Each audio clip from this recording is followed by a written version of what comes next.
ஆன்மீக நண்பர்கள் அனைவருக்கும் அன்பு கலந்த வணக்கங்கள்.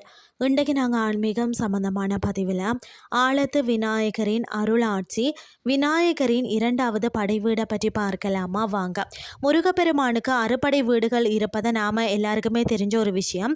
ஆனால் முழு முதற் கடவுளான விநாயக பெருமானுக்கு அறுபடை வீடுகள் உண்டு என்பது உங்களுக்கு தெரியுமா? அதில் மிக முக்கியமான இரண்டாவது படை வீடாக திகழ்வது தான் கடலூர் மாவட்டத்தில் விருத்தாசலத்தில் உள்ள பழமை வாய்ந்த விருத்தகிரீஸ்வரர் திருமுதுகுன்றம் ஆலயத்தில் வீற்றிருக்கும் ஆலத்து விநாயகர் சந்நிதியாகத்தான் இருக்கிறது. ஏன் இவருக்கு ஆலத்து விநாயகர் என்ற பேருன்னு சொல்லி பார்த்தீங்கன்னா, இந்த சந்நிதி நிலமட்டத்தில் இருந்து சுமார் 18 படிகள் ஆழத்தில் அமைந்துள்ளது.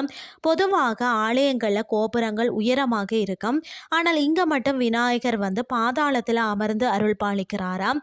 அதாவது 18 படிகள் என்பது மனிதனின் 18 வகையான ஆசைகளை கடந்து இறைவனை அடைய வேண்டும் என்பதை குறிப்பதாக கருதப்படுகிறது.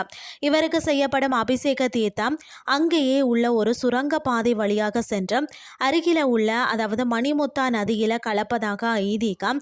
ஆலயத்தின் மற்ற வியக்க வைக்கக்கூடிய சிறப்புகள் பார்த்தீங்கன்னா, காசியை விட வீசம் அதிகம், காசியிலும் வீசம் ஒரு பங்கு அதிக புண்ணியம் தரும் தலம் என்பதுதான் இந்த தலத்தின் பெருமை. அதனால்தான் இந்த தலத்திற்கு விருத்தாசலம் முதுகுன்றம் என்று பெயராம். வித்தியாசமான 5 அம்பிகைகள்.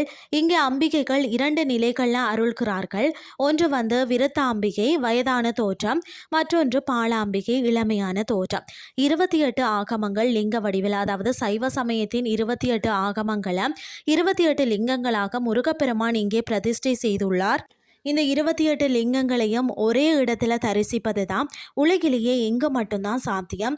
அது மட்டும் இல்லாமல் இந்த கோயிலில் தலவிருட்சமான வன்னிமரம் மிகவும் பழமையானது.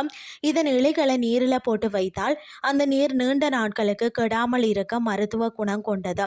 5 கோபுரங்கள், 5 நந்திகள், 5 என்ற எண்ணிற்கும் இந்த ஆலயத்திற்கும் அதிக தொடர்பு இருக்கிறது. 5 கோபுரங்கள், 5 பிரகாரங்கள், 5 நந்திகள், 5 தேர்கள் அப்படின்னு சொல்லி அனைத்தும் 5 அடிப்படையில் அமைந்திருப்பது தான் தனி சிறப்பு. வாழ்க்கையில் ஒரு முறையாவது தரிசிக்க வேண்டிய தலம் தான் இந்த திருமுதுகுன்றம்.